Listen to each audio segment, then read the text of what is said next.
आजको यस अधिवेशनका chair NRNA UK का अध्यक्षज्यू, सम्पूर्ण कम्युनिटीका महानुभावहरू र दाजुभाइ दिदीबहिनीहरू, सर्वप्रथम मलाई आज एकदम खुसी लागिरहेको छ कि यहाँ महिलाहरूको कम्तीमा पनि 50% प्रतिनिधित्व भएको देख्दछु। यो खुसीको कुरा हो। त्यस्तो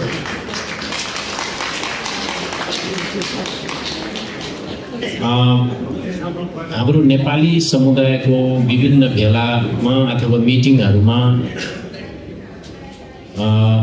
यस्तो किसिमको महिलाहरूको उपस्थिति म कमै देख्दछु। दुई रात अगाडि म दुबईमा प्रोग्राममा थिएँ, त्यहाँ एकदमै कम थियो। यहाँहरू बुझ्नुहुन्छ अब अलिकति लेबर माइग्रेन्ट वर्करहरू काम गर्ने ठाउँहरूमा महिलाहरू विशेष गरी कमै देखिन्छ। यो चाहिँ एकदम खुसीको कुरा हो। आज यहाँ महासचिवज्यू पनि हुनुहुन्छ र तपाईँहरूको इन्टरनेसनल वुमेन्स डेको प्रोग्रामको पनि भिडियो देख्न पाइयो, एकदम खुसी लागेको छ। अब आजको 2 कार्यकाल पुरा गरेर सफलतापूर्वक पुरा गर्नुहुने प्रेसिडेन्ट तथा एक्जिक्युटिभ कमिटीलाई पनि म धन्यवाद दिन चाहन्छु र अब नयाँ आउने चयन हुने कमिटीलाई पनि म बधाई दिन चाहन्छु, अग्रिम बधाई दिन चाहन्छु। मेरो यो 1 हप्ताको मैले ग्लोबल कम्युनिटी आउटरिच प्रोग्राम भनेर हिँडेको हुँ। मैले यो म बस्दै आएको मुलुक अस्ट्रेलियामा सुरु गरेँ। त्यहाँबाट म थाइल्यान्ड आएँ, मेरो ब्याङ्ककमा प्रोग्राम भयो, त्यसपछि दुबईमा भयो, अनि आज युकेको दोस्रो दिन हो। हिजो बेलुका हाम्रो विशेष प्रोग्राम थियो र भोलि मेरो बेल्जियममा छ। पर्सि सदर्न युरोपलाई भ्याउने भनेर हामीले पोर्चुगलमा गरेका छौँ। त्यसपछिको अर्को दिन नर्दर्न युरोपलाई कभर गर्नको लागि कोपेनहेगनमा हुँदैछ र त्यसपछि नेपाल फर्किने क्रममा फेरि कटार पनि ठुलो नेपाली समुदाय भएको हुनाले त्यहाँ मेरो प्रोग्राम छ। मभन्दा अगाडि योगेन छेत्रीज्यू र आरके त्रिपाठीज्यू र खर्कसेनज्यूले धेरै कुरा राखेर गइसक्नुभयो। त्यसपछि महासचिवज्यूले, सञ्चालिकाज्यूले पनि बारम्बार फोकस गर्नुभयो, मेरो नाउँ धेरै पटक लिनुभयो। अहिले एकदमै ठुलो जिम्मेवारी मलाई दिइएको छ नेपालको सुप्रिम कोर्टले। किन त्यस्तो परिस्थितिमा पुग्यो भन्ने कुरामा म जान चाहन्न। मैले यो जिम्मेवारीलाई एउटा मौकाको रूपमा लिएको छु र यो एनआरएनए भन्ने संस्था गैर आवासीय नेपाली सङ्घ नेपालको परराष्ट्र मन्त्रालयमा विशेष प्रकारले दर्ता भएको संस्था हो र यो संस्था करिब 22-23 वर्ष भयो। यो संस्थामा आज यहाँ पनि हामी देख्दछौँ कि हाम्रो जेनेरेसनको दाजुभाइ दिदीबहिनी भन्दा कुनै युथहरू देखिँदैन। त्यसैले यो संस्थाको भविष्य भनेको हामीसँग मात्रै टाँसिएको छ। हाम्रो पछिको जेनेरेसनले यसलाई क्यारी गरेर लाने र जिम्मेवारी लिने म देख्दिनँ। यहाँहरूले पनि त्यही देख्नुभएकै छ। अब यो सर्वोच्च अदालतले दिएको म्यान्डेटलाई अवसरको रूपमा लिएर हामीले यस्तो विधि अपनाएको छौं कि यो मेम्बरशिप बेस संस्था हो, त्यसैले पावर जति राइट जति चाहिँ मेम्बरलाई दिने भनेर हामीले त्यो विधिमा गएका छौं। त्यसैले हामीले मेम्बरशिप खोल्यौं र यो 31 मार्चसम्म मेम्बर शुल्क पनि लाग्दैन। तपाई मेम्बर बन्नुहोस् र यो विशेष अधिवेशनमा भाग लिनुहोस् भनेर हामीले भनेका छौं। अनि त्यसको अब 8-9 दिन बाँकी छ मेम्बर बन्नको लागि। जस्तो प्र्याक्टिकली भन्नुपर्दाखेरि यो आजको यो एनसीसी यूके को अधिवेशनको प्रावधानको लागि तपाईहरुले पहिल्यै मेम्बरशिप बनिसकेको होला। त्यसको इलेक्सन प्रक्रिया आज हुन्छ अथवा भइसकेको हुन सक्छ, मलाई त्यसको जानकारी छैन।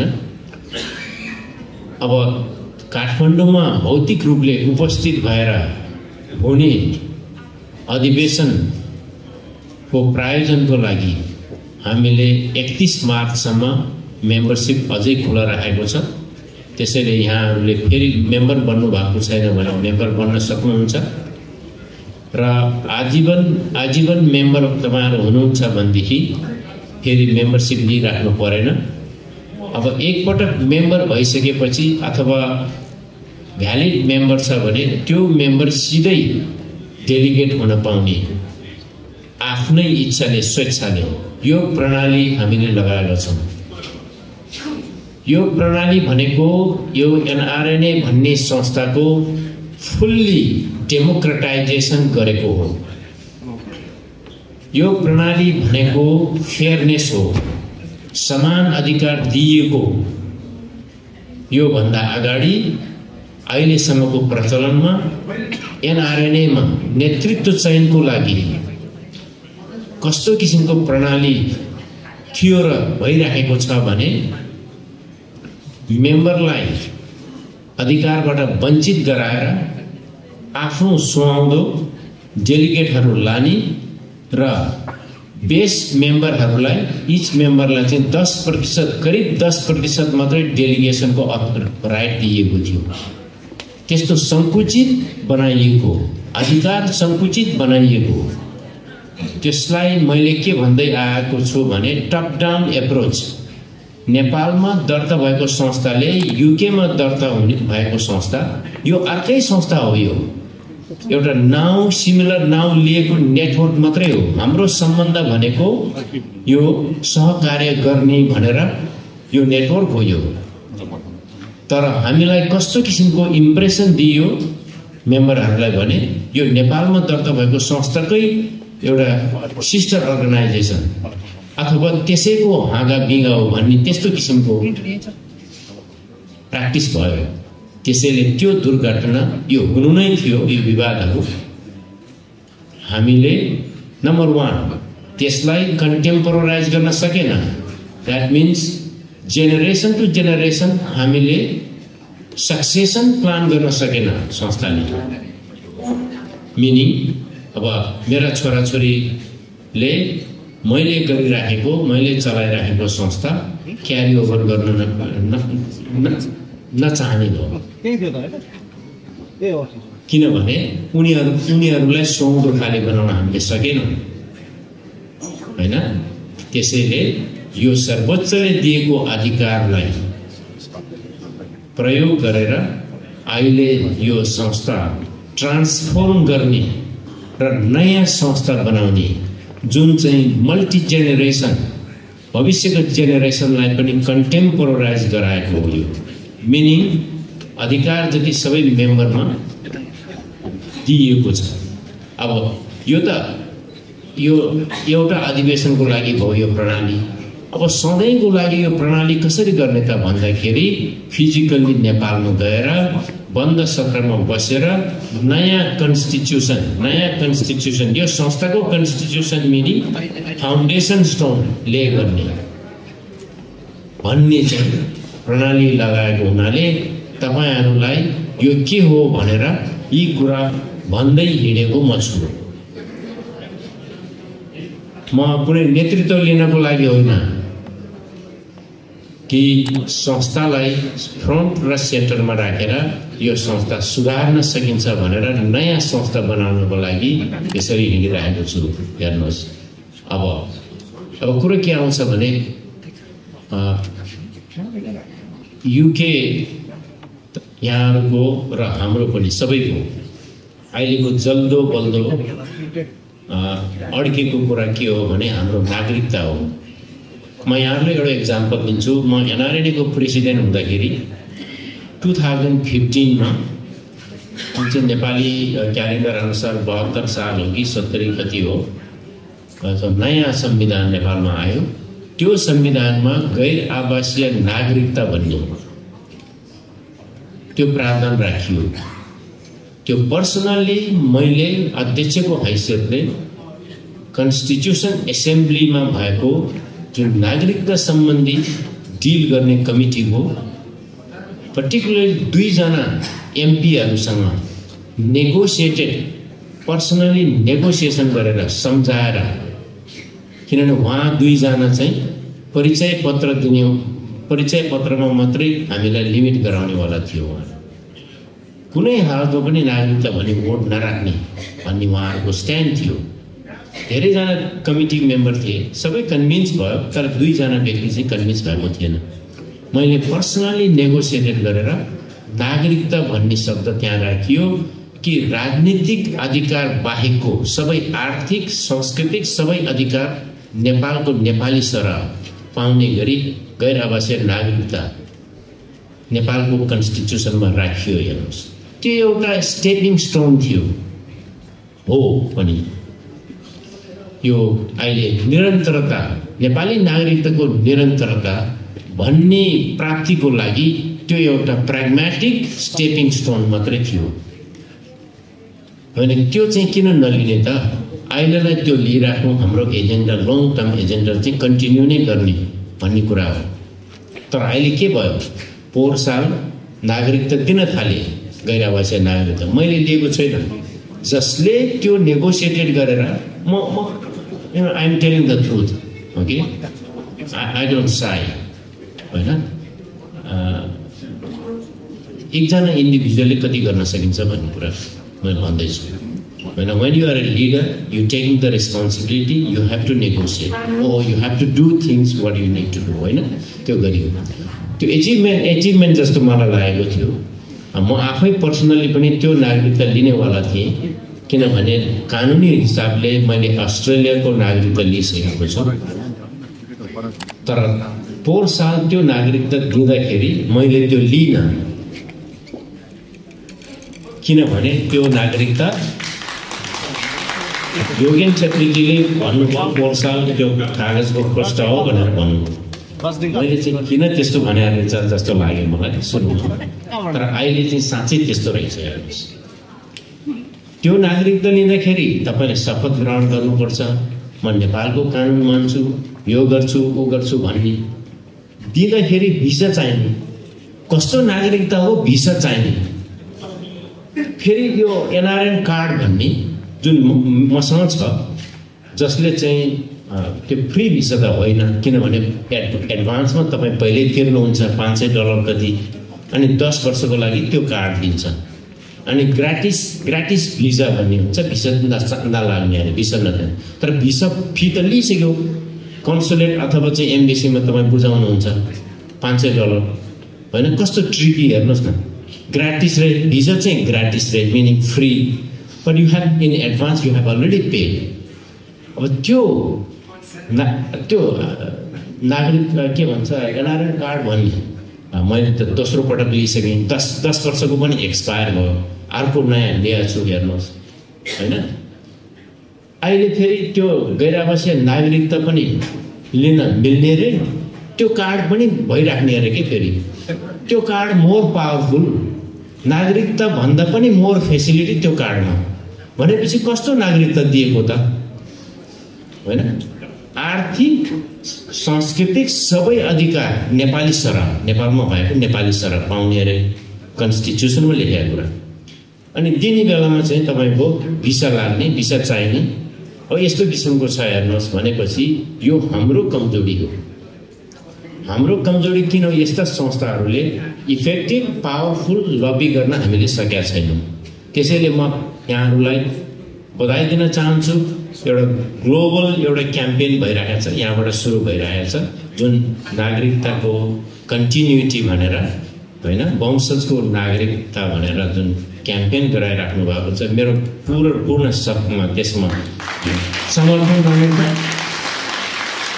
के कस्ता रिसोर्सेसहरू चाहिन्छ त्यसमा म पुरै लाग्नेछु, मेरो समर्थन रहनेछ। पोलिसी लबीको लागि हामी आर्थिक रूपले पनि एकदम स्ट्रङ हुनुपर्छ। The matter of fact is हेर्नुहोस् न, यहाँ अब पोलिटिसियनहरू पार्टीहरूले कति फन्ड रेज गर्छ होइन, त्यो एउटा पोलिसी लबीको लागि that's a transparent process. Western वर्ल्डमा त्यो हुन्छ होइन। त्यसैले यो ग्रुपलाई पनि फाइनेन्सियल स्ट्रेन्थ चाहिन्छ होइन लबी गर्नको लागि। त्यसैले हामी सबैले त्यो सपोर्ट गर्नुपर्दछ जस्तो मलाई लाग्छ। सो यस्तो किसिमको सिचुएसन हाम्रो छ हेर्नुहोस्। अब हामीसँग एउटा संस्था छ, जुन संस्था चाहिँ अघि साथीहरूले भनिहाल्नुभयो कस्तो अवस्थामा पुगेको छ। सर्वोच्च अदालतमा किन पुग्नु पर्यो त? म त्यो पनि भन्न चाहन्छु यहाँहरूले। त्यो फेयरनेसको लागि अनफेयरली तपाईँलाई ट्रिट गर्नुभयो। तपाईँ सामाजिक सेवा गरिराख्नु भएको छ, आफ्नो कुनै पनि स्वार्थ छैन, तर त्यसमा अनफेयर ट्रिटमेन्ट हुन्छ।